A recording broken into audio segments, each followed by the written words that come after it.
Welcome to the latest edition of the Pineal podcast with myself, Nick Bell, and Björn Lenz. It's a joy to have you listening or watching us right now on whichever platform you've chosen. Now, our topic for this week is an emotional one for me, hence the reason I just started to lose my words when I started to describe and tell you what it is. Because 3 weeks ago, my younger brother passed away. He was only 21 years old. And it was a real shock and surprise when it happened. And I was, of course, then in a situation where I was having to face grief. I was having to face a lot of different aspects of the human experience, which we all become subject to in moments of despair. And I wanted to bring this as a topic on this conversation for two reasons. The first reason being that I believe there's a lot of value if somebody is going through something similar. The second reason is that I wanted to have this conversation with Björn, because if you haven't already determined this through listening to our podcasts, or if you've met Björn through knowing him in real life, he's a wonderful person to speak to in these moments because he is very benevolent but very direct.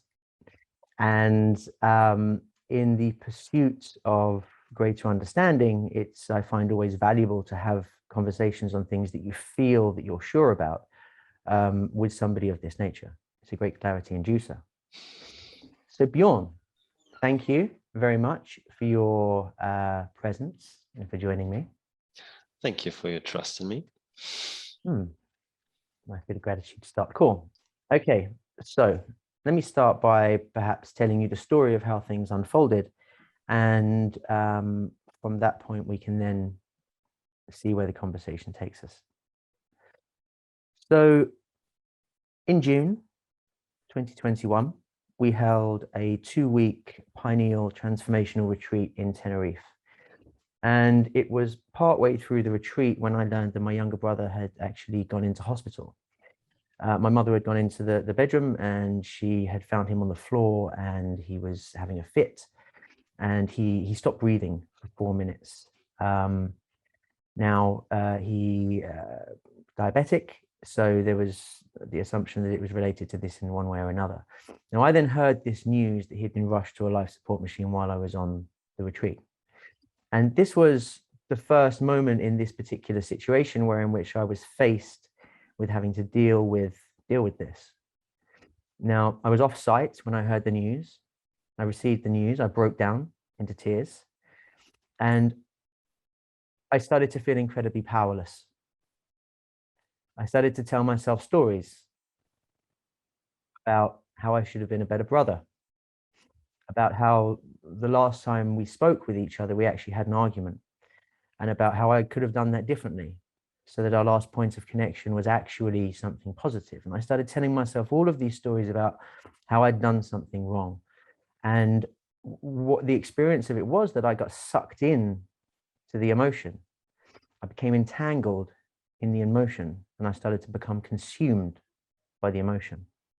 I then went back to the retreat venue and went out and found Björn straight away, told him what had happened, and we went and had a conversation. And in that conversation, Björn identified what I was doing, identified that I was moving into a space of telling myself stories related to what had happened. And these stories were nothing more than the theme tune of victimhood. And I was taking myself into a victim mentality with them. And this brief conversation with Björn brought me through it.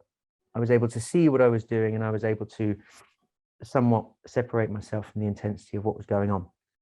Now, this was the first moment, the first experience of dealing with this. We fast forward a few weeks to September 2021, end of August, I beg your pardon, 2021. And I was on another Pineal retreat. This one, the Rejuvenation Cruise, which is amazing, cruise around southern Croatia. And for a solid week, I was with some incredible people. I was with one of our shared mentors, Peter Sage. I was with two of my Pineal, one of my Pineal brothers, Demir, some of our Pineal family, Egon, Barbara. We had 35 incredible participants. So I was in the perfect place to receive such information because I would have been utterly supported. However, the news did not arrive at that time. As we were leaving the cruise, we got our cabs back to the airport. I get out of the airport. I say goodbye to the people I'm with. I go in the airport, I sit down, I put my bag in front of me, my laptop on, little mobile office. And it was then, 10 minutes after being on my own for the first time in a whole week, I received the news. And something was very obvious to me in that moment. That what was obvious was that I was supposed to deal with this on my own.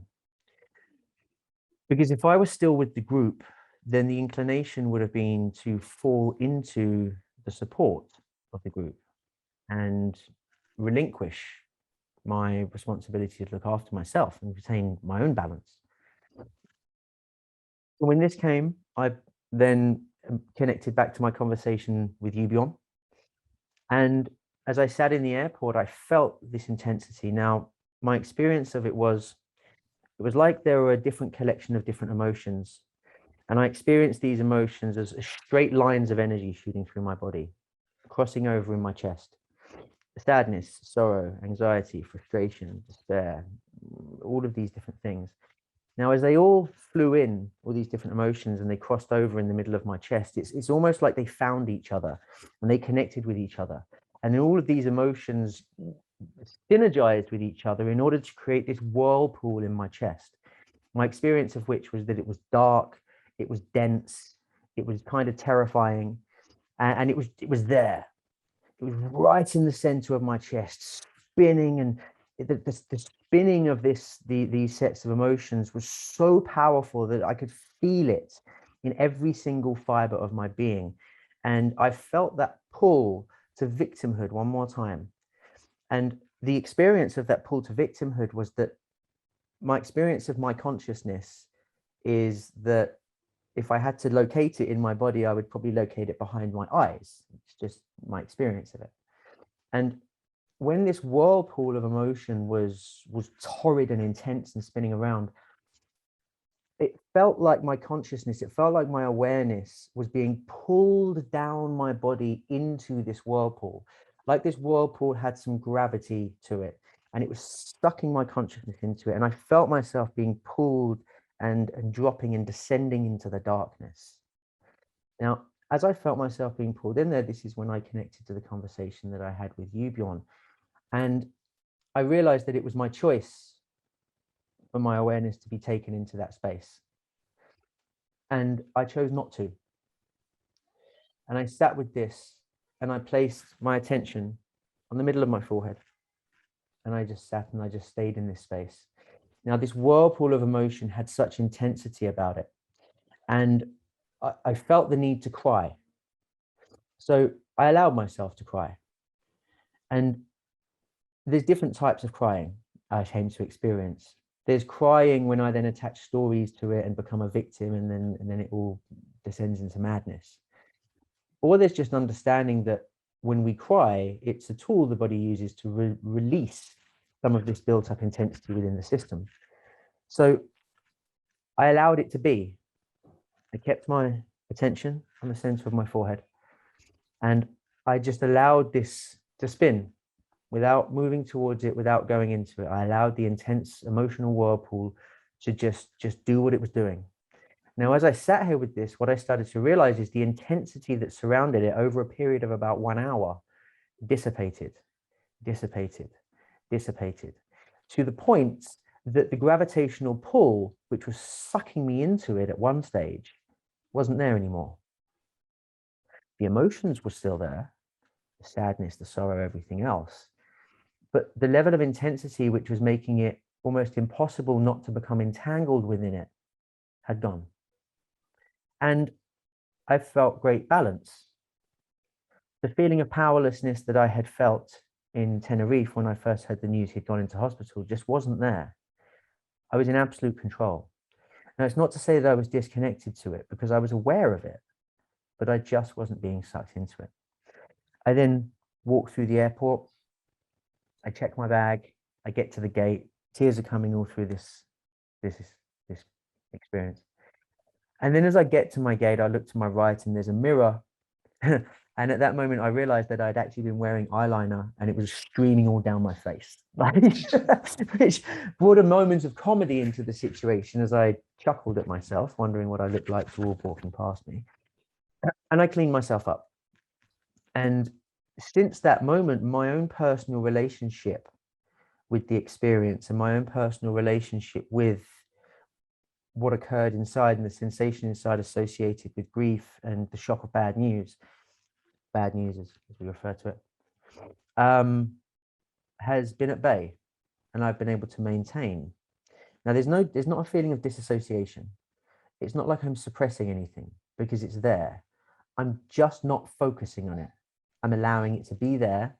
And by virtue of that fact, it naturally is dissipating. It naturally is minimizing. Now, I'm also very aware that if I start telling myself stories about the situation, the process, and everything else like this, that I will just open that up again and be sucked back in. So this was somewhat, yes, Bjorn, I see a raised hand. Yeah, I would like to talk just for a little bit, not to break your flow, but what you have talked about until now is not specific to grief. It's basically intensity of emotion. And intensity of emotion is something that is very hard to bear, especially for men. Like this is one of the main male-female conflicts, is the femininity is able to embrace and radiate a lot of free-flowing emotions. Males tend to be very scared of intensity of emotions. And there are reasons where this is coming from, but it's not important here, and I don't want to sidetrack this too much. The thing is, the patterns that you describe are very common, and therefore it's good to point them out directly so that anybody who listens to this and comes in a similar situation can do the same very consciously. The victim stories are the strategy of the mind to run away from the intensity. It's like when you're overwhelmed in your life for some reason, and therefore you take the smart choice to get drunk and watch TV all night. Like, it's basically a distraction from what is happening. And victim stories are very, very powerful in that, because you have this pull of this of the unfairness that is done to you that you can really embrace. But what's actually happening is it's not even about grief. It's not about, like, events in our lives and stories do not create emotion. Emotion is something that we sucked up through childhood into our bodies, into our minds also, but mainly into our bodies. The intensity of emotions that we feel as children and that we then suppress because we couldn't deal with them is vast. And what is actually happening is there's a trigger event that doesn't even have to be that relevant as it is with you. And that triggers the body to release the intensity, the emotions that it has stored inside of it, which is completely freeing for the body, which is why crying then is so freeing. On the one hand, it's a release of energy, but it doesn't have to be sad tears. It can be tears from joy, from the relief that the body feels that something is going out. And the strategy that you used is completely perfect, because that is the one thing to allow the body to release emotions. Stay present with them, but don't entangle yourself in them. Don't entangle themselves. Don't entangle yourself in the story. You can even focus on the emotions, but focusing on a point inside of your body is just perfectly beautiful. And I just want to point that out. And I think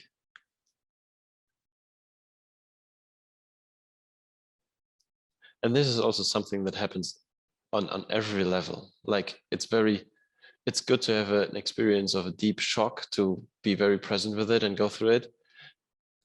But whenever you're triggered just from a snarky comment from a colleague or whatever, it's exactly the same pattern. You can either create yourself a victim and hate him for it, or you can just watch for a moment what happens in your body, be present with it, and then it's gone.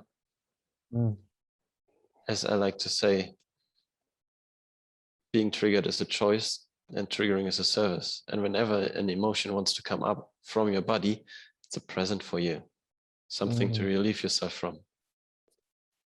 Yeah, but this is a great addition to the conversation, because this is something that this is a thought process that I've been going through with it, and something that became kind of apparent to me about the fact that it's not just about grief. That this is just the way the emotional mechanism within the body works and the way that it operates. And as I look at that, since going through this process, I've been observing emotions in a different way and feeling emotions come up in a different way. And, the interesting thing is that there has been, I almost see it like there's been a sequence of graduation events. Yeah, because for a long time, I've been saying nothing that ever happens is good or bad. There's an opportunity to learn in every moment. And the universe was like, oh, brilliant. Let's see if you actually live by that kind of thing.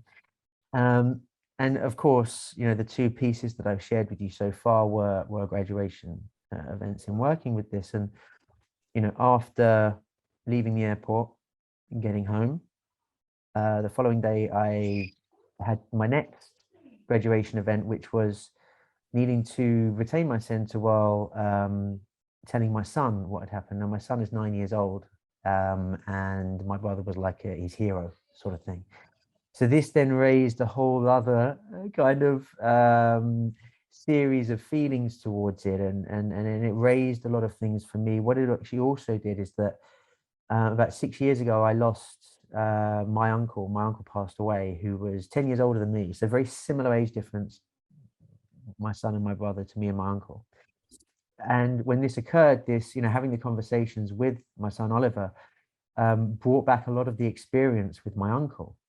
I kind of, as I was talking to him, I was feeling like, I've been prepared for this conversation. I've had my practice for this conversation because I can have this conversation with you from a point of real experience and real understanding. But again, looking into your child's eyes and seeing their little heartbreak is just another layer of another layer of things to deal with. But it went beautifully well. I then flew to the UK, and this was immediately to see my mother and my sisters. May I ask a question? Yes. Why did you feel that you need to be composed when talking about this with your son? Because I wanted his reaction to be his reaction, rather than if I were to share it with him and break down in tears and everything. If it would have happened, it would have happened. It would have been the way it was supposed to happen. But I wanted to try to retain my balance so he could have a clean space for his reaction. If I would have gone into that space overly emotional, broken, crying my eyes out, then him just seeing me like that would upset him, and it would just add this confusion into the space. So it was about just trying to hold space for him, as clean a space as possible, so he could have his experience with it. So this was the thinking. Okay, I understand. I just want to point out that I'm not completely sure. Like, there's no right and wrong, and this is beautiful. Like, this is how most people think that it should be done. And I would just invite, if anybody is in a similar situation,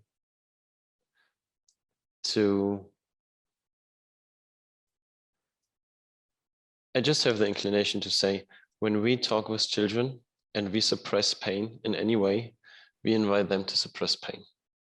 And when we release pain while talking with them, we invite them to release pain. And of course, from the outside, it looks strange. Like, yes, they might be confused in a way, like, why are you crying or whatever? But on the other hand, there's a good reason for it. And children can learn. Well, they learn all the time and whatever. Mm. But crying with a child is just beautiful because it really gets the message that it's okay to cry. It's That's such really an amazing okay point. to feel the pain and express it instead of suppressing it.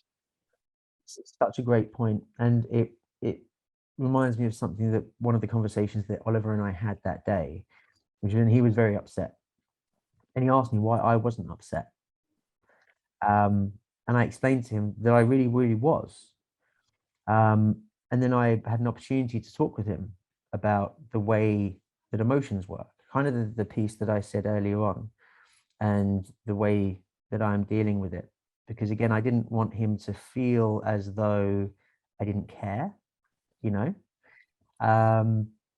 But it opened the door for this very beautiful opportunity of discussion to happen. But the point you raise is fantastic, because I think that, you know, especially in the society and the culture that I grew up in, like crying is frowned upon. Like it's a sign of weakness. It's something that shouldn't happen. It's, you know, they'll tell, "Oh, man up," and stuff like this.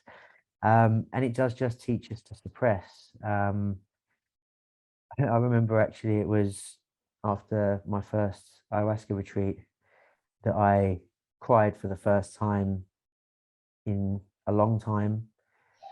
It was the most beautiful thing ever. And the funny thing was that I realized after that, like it's the first time I cried for ages. And then I realized after that I smiled differently. It's a really, really odd observation to make. But when I would smile previously, I came to realize that it was somewhat forced. Whereas after this huge release, I just noticed that, you know, in moments when I got really happy, my face would just totally light up. Um, so yeah, look, I wouldn't want to project any emotional suppression onto Oliver for the first 30 years of his life like I did. You know, I want to see his radiant smile authentically coming through for his whole life. So then after the day with Oliver, I flew to the UK, and this was to see my mother and my sisters. Um, and again, it was a really, really amazing test, because what I found, what I experienced is that, like, when I was watching my mum break down, you know, have a moment where in one moment she's talking normally, and then something triggers and she just breaks. I noticed that um the pull to victimhood kind of reared its head once more. You know, I was being drawn to think things such as, you know, I wish my mum wasn't feeling like this. Why do things like this have to happen? You know, parents should never bury their child. Or I noticed, and I didn't buy into them, but I noticed them coming up again, you know. And again, I kind of retained my balance with it, was able to be completely present in these conversations. And yeah, it was kind of this next level of graduation event, and, you know, kind of dealing with it by myself, being with Oliver with it, and then being with my mum with it. There was these new levels of intensity which started to arise. It's actually a very cool sequence. Like, if you were a god, you would probably have created it that way. First layer of intense emotions you get in an environment of supportive, loving people who are in high frequency, whatever that means. It's basically something that pulls you up because you're very connected. Then you're alone, like only with people that you have no connections with, surrounding you in an airport probably. But it's basically just you and yourself, so that you can focus on yourself. Then you with your child, with your son, where you're already very connected, and of course he pulled you back into the emotions. But the relationship between the two of you is very established, that you are the guide in the relationship and that he's more following. And then the next level is with your mother, where that relationship is kind of reversed, not really, because you're very independent for a long time, but she used to be a guide for you. Mhm. And also you have a deep connection with her. Therefore, a lot of the victimhood thoughts in your head might not even be yours. It might just, you're taking her thoughts out of her head and think they are your own. But it's a beautiful, beautiful construction to get layer by layer by layer through it. Yes, I agree. And again, just as in the airport when I first received the news, and it was very, very obvious immediately to me that I was supposed to be dealing with this by myself, it's very obvious to me as well what you've just said. The construction of this is divine when you look at it through the lens of maturation, when you look at it through the lens of evolution. And you know, and there's another layer to this. At least there's one more that I can identify. I'm sure there'll be more. But the next one is that in a few days I fly back to the UK and we have the funeral next week. And of course, then we're there with the whole family, with everything else. So then it's this other kind of test, right? Where, you know, because so far when I received the news myself, I was able to create like a sacred space within myself and be with myself, despite being in an airport. That was irrelevant, right? With Oliver, I was able to create a space where he and I had the conversation. You know, we went down to the beach, we spoke on the beach, we had some lunch. Nice settings, but it was he and I. And then with my mum and my sisters, we were mainly at the home, which is us, bubble. So all of the, and again, in June, when I first received the news, when you were there, like you said, well, when I came and found you, it was just me and you. We shared some time together. We created a bubble between us. And I'm aware that when I go to the funeral, there's going to be lots of different people there, lots of different takes on grief, and lots of different ways to deal with grief. And when I get there, I'll understand the distinction more. But I get that it's another different type of experience to be going into. It's going to be an interesting one, you know? Yes. And I invite you not to see this as a challenge in the sense of, okay, this is going to be harder, because, you know, you're on your path. You chose to grow into something. And the thing is, in my mind, there will be a lot of people who are connected to you together in a room, and a lot of them will have challenges dealing with their emotions. Will go into stories of victimhood in their head. You don't even see it, maybe, or maybe you do. Maybe some cry, maybe some don't. But the thing is, some people are very sensitive to other people's emotions around them, sensitive to their thoughts, sensitive to their being, which means everything can pull them up and down.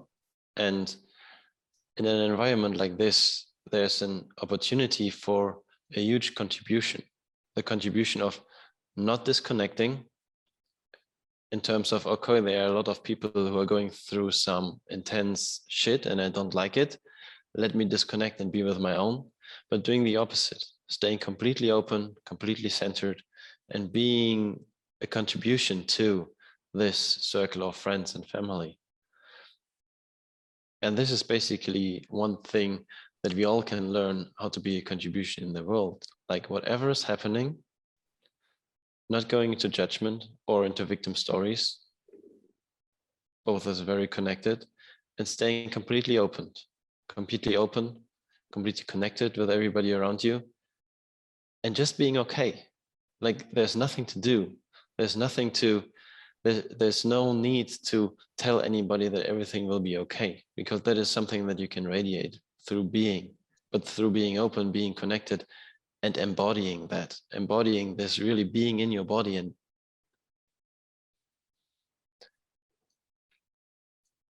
being centered, calm, aware, present. Yeah.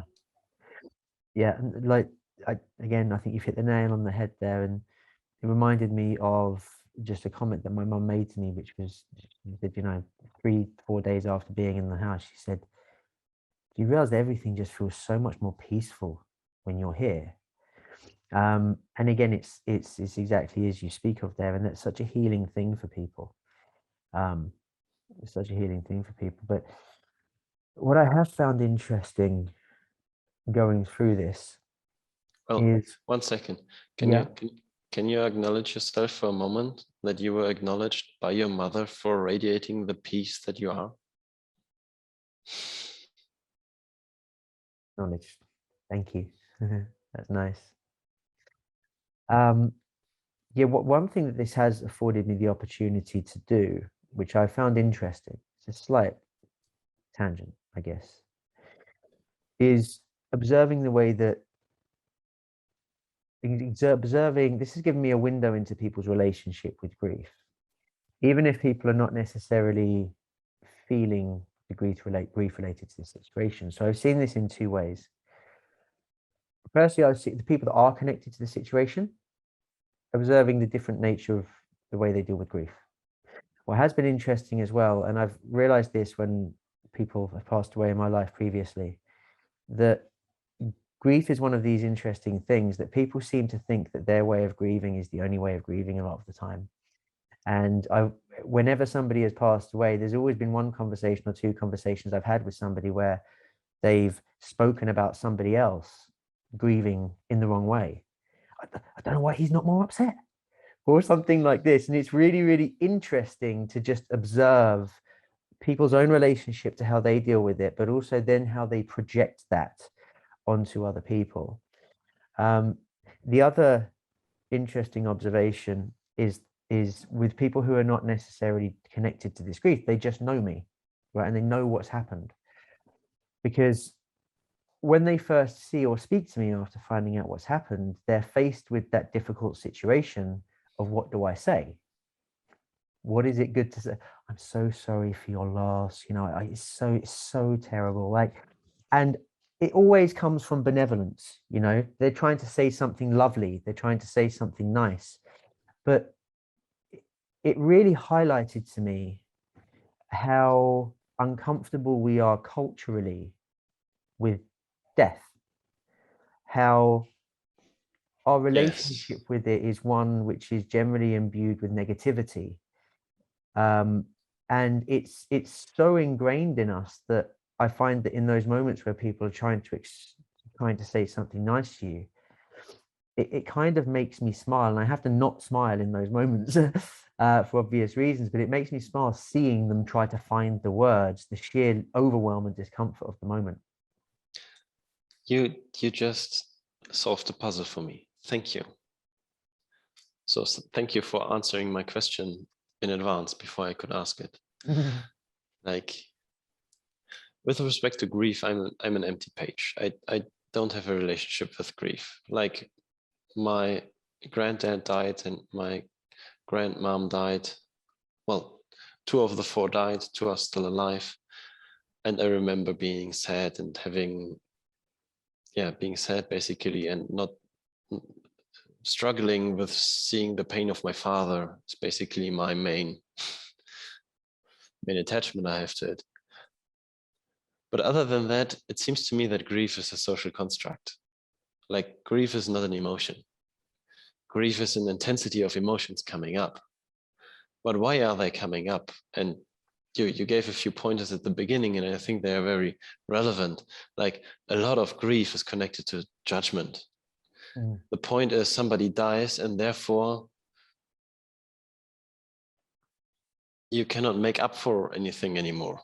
Like, everything is set in stone suddenly, and therefore you realize, okay, nothing is changing anymore. So let's look at it all and judge myself for everything that I did wrong, which is obviously a fun game, but not really serving anybody. Yes. But the question would be, why do we do that? Well, maybe I should repeat it once more. The sadness that comes with grief because somebody is dead, there's no good reason for it, because a death is not sad. It just means one life has ended. The question is, why does so much stuff come out? Why does so much emotion come out that we label as sadness and then we cry? And the point is that we use, it's basically, well, one of the things is, this is a socially accepted way to cry. Like you pointed out, this is even a socially, it's almost socially unacceptable not to cry. which is beautiful because crying is just a beautiful release of the body. So that grief is something that where we label the opportunity of stuff coming up, and it can be wasted by going into a mind fuck of self-judgment, basically. But the real question is, why do we go in this mind fuck? Like, why are we going into the victim stories? What are we running away from?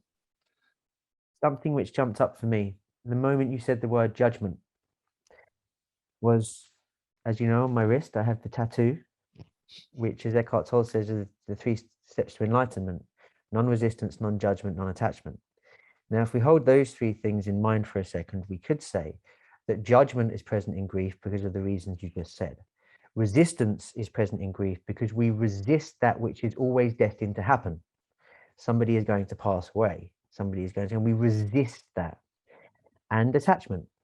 We become either attached to the person, how the person makes us feel, the notion that we can improve the relationship at some point in the future, which again comes back to this judgment piece at the beginning.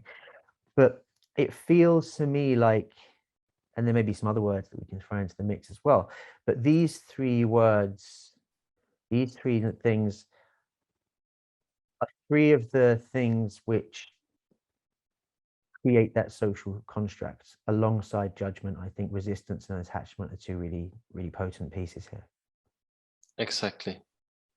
And yes, just have to say something controversial, just for the point of saying something controversial. I think grief is basically oh my God, I can't relive the past with that person anymore, which is an interesting sorrow. This is exactly like Eckhart Tolle may call it the 3 steps of enlightenment. I would just call it 3 features of enlightenment. I don't know about steps, but maybe Eckhart Tolle knows more. We're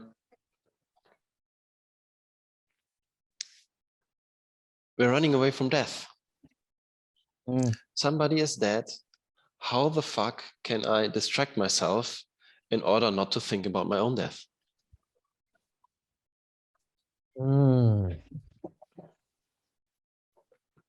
Yes. Because that's an interesting thing that you say there. I, about 6 or 9 months ago, had a medical thing which happened to me, which ended up being nothing. But the immediacy of discovering this was kind of terrifying because it was a thing which looked scarier than it was, right?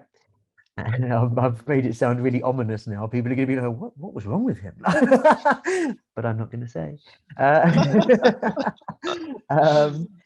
And the interesting thing is, like, it really impacted me.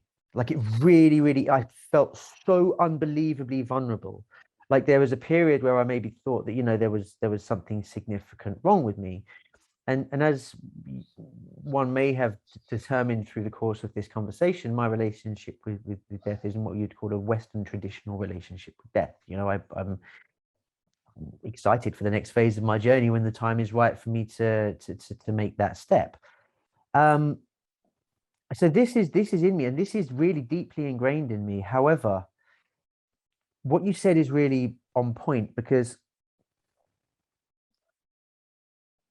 while this wasn't triggered through the experience with my brother, when I had this medical thing, I faced my own mortality, experientially faced my own mortality for the first time.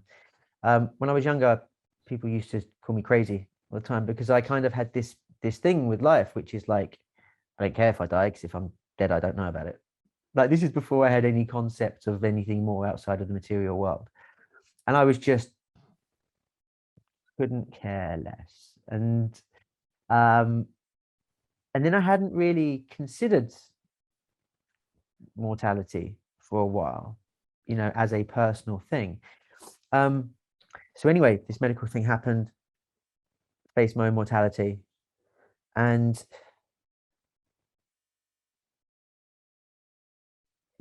it made me feel vulnerable, exposed, naked.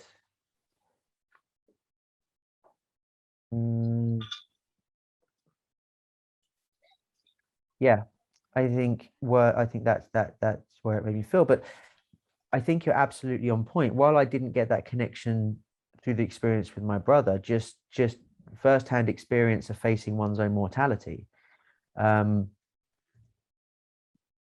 be a terrifying thing. And as we know, the psyche does things to protect us from terror. So it makes absolute perfect sense in this moment that we would do things like that when somebody else has passed away and we're faced with this reality of reality.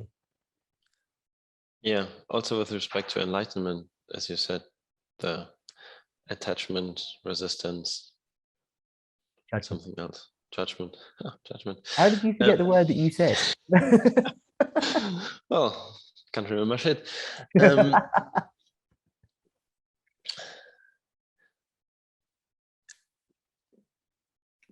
Maybe we don't want to go too deep into the topic of enlightenment, but as you like to dance with enlightenment, maybe we wish to.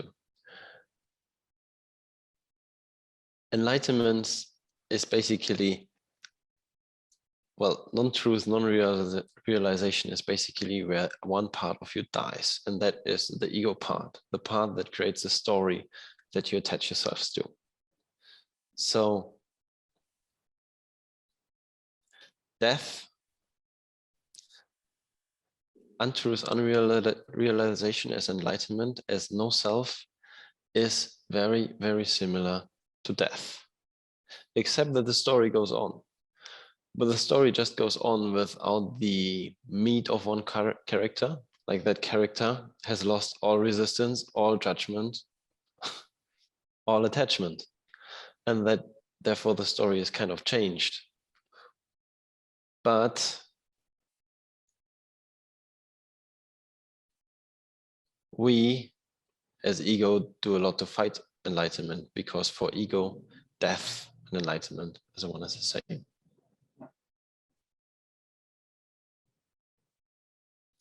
Where did we end up in this, LA?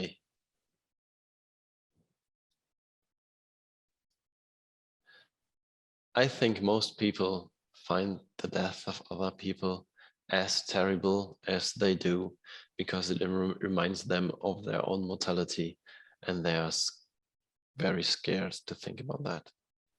Yeah, and I think you're right. I think it comes into the resistance piece.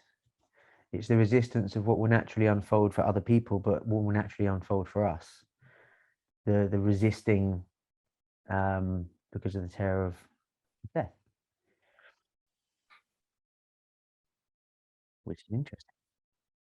Yeah, and terror of death is a beautiful thing. Like, let's assume that somebody follows the spiritual idea that we don't have one life, we have just a sequence of life, and especially in between lives, we are back in oneness, back into being the light, and then we just get to experience another life again.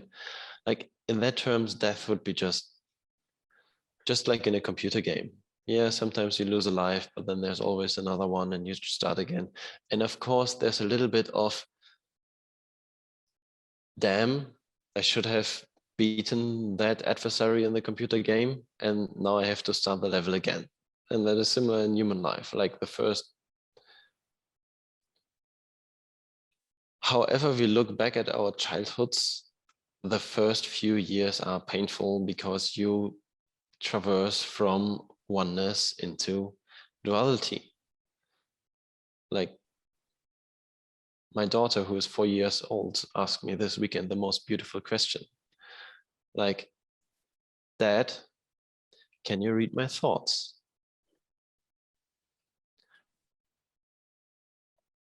And of course, we can tell ourselves any bullshit story where this is coming from. But the point is, it's just coming from the realization that she is aware of a lot because she is a very small child, which is not completely ingrained in the beliefs that a lot of stuff isn't possible. But she realizes that old people are strange. They don't seem to be aware that they are completely receptive of all energies emanating from other people if they allow themselves to. Mm. So we unfold into this world, and through childhood, in a painful process of giving up capabilities, we end up being human beings thinking that life is very, very valuable. And it is. Because if we don't value life, then the game cannot be as much fun as it is. Mm. If you just don't care if you live or not, it's boring. Mm. Like the value of life, which is similar to the fear of death, gives life meaning, gives life value. And the more you can value yourself and the more you can value your life, the more valuable your life will be. Mm. Yeah. So Go on, sorry. fear of death is not a badness. Just when you use it as a trigger to run away from something, then it's an interesting choice. Mm. Lovely story about your daughter, by the way. A great question. And yeah, I see where you're coming from when it's like, she looks up at adults as being weird with their limitations as to what's possible. There's also this interesting point that this question comes at this age because she's, as the ego starts to develop, they say it's around sort of 3 years old, don't they? She is very new to the concept that you're different from her, and therefore you're going to potentially have different thoughts. Like she's come from a place where oneness is the reality, and if there's a thought, it's a shared thought that is in the collective, and because there's no separation, right? So it's really, really interesting how this question points at these two different aspects of the move from oneness into duality. Yeah. Beautiful. I think I'm coming towards being complete for the conversation. I think the one thing that I would say is that what I've talked about on here is I've talked about my journey with grief and a way of dealing with grief which has worked for me and which feels to be a very healthy way of dealing with it. But I want to make the point of saying that this is my experience, right? I wouldn't want somebody in a situation dealing with grief, and you kind of touched on this at the beginning of the call in a different way, but I wouldn't want anyone to feel like if they are being entangled in the emotion and everything else that they're doing anything wrong. You can't do anything wrong in these situations. But if somebody is feeling like they're going through the dark night of the soul with grief, then I feel like some of the things that we've discussed in this conversation could just offer somewhat of a therapeutic release for them, some way to become less tangled and maybe move through that dark night. But again, I just want to reiterate that how we grieve is how we grieve. If we choose to do it one way, we choose to do it that way. Are there better ways? Are there worse ways? Probably, in terms of our experience with it. But it's all our choice to make. That's all I have to say. Yes. To close, I would like to basically repeat what you just said. Everybody grieves in their own way, and it's just a choice. But it's like I would like to underline the point that you can choose how you walk through your grief. And if your way of walking through your grief is with a bottle of whiskey, it's just a choice. I would like just point to the thing, being present with grief can be a huge release. Running away from grief can take a long time. Mm. Yes. Perfect. Well, that feels like a natural point for us to close the conversation. So as always, thank you very much, Bjorn. your presence, for your wisdom, and for your everything. Thank you, especially for your vulnerability, for your insights, and for sharing the truth of yourself. Thank you very much. And thank you for anyone listening and watching, for tuning in and investing your time into a little bit of Nick and Bjorn waffle. I hope it's been enjoyable and somewhat valuable to you. And of course, if you are connected with somebody who's going through something of a similar ilk, then please do feel free to send them a link to this if you think that it may be valuable to them. And you know, that same invitation extends to any of the videos. We generally try to talk about things that are real for us in our experience. And we feel that we can provide some insights in those moments. So, you know, if there's anybody that you feel could benefit from listening or watching, feel free to forward that on to them. And if you are watching us on YouTube, just know that we also have released this podcast on Spotify, Podbean, Audible, iTunes, all of the other audio only ones. And if you're listening to us on one of those, then know we have a YouTube channel. So you can actually go and watch us as well.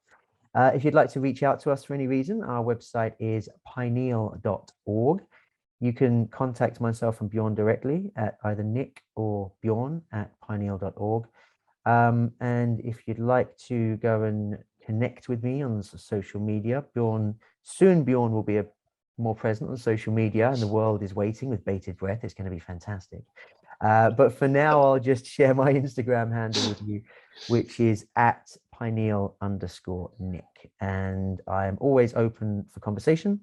And again, if any particular topic that we talk about on a podcast really touches on something for you and you feel like you want to further that conversation with us, reach out to us. Let us know. You know, if the time is right and it works for us both, then I'm always happy to connect with people and have that as an experience in my life. So thank you. We love you. We'll see you next time and have a magical day.